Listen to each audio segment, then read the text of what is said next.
Labour's had lots of problems with anti-Semitism. They just had to junk their candidate in Rochdale, the by-election coming up this week. And I was very struck last week when the anti-extremism czar, Robin Simcox, told us this has all got worse.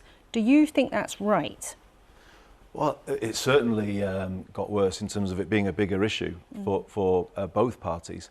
But I think you basically laid bare the Conservative Party's problem this morning, because rightly they take a very tough line on anti-Semitism, as Labour has been doing, but you see ambivalence when it comes to Islamophobia and an attempt to explain it away a little bit, and that's what I picked up from the interview. I was listening very, very carefully to it, and to me there was no justification for saying Suella Braverman's comments are different. If they have got control, if that was related to Jewish people, that would straight away be called out as anti-Semitism. But there's a double standard here. They don't call it out in that same way.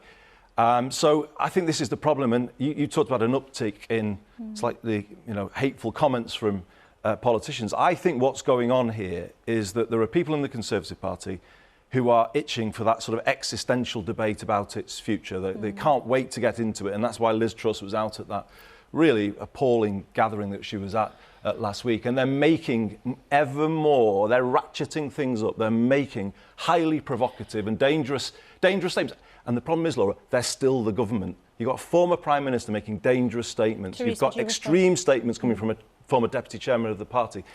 I would say, put us out of our misery, call a general election, let people know. You cannot have a government, senior figures behaving in this way with the impact that can have on our streets. I want to respond to that, because Andy's just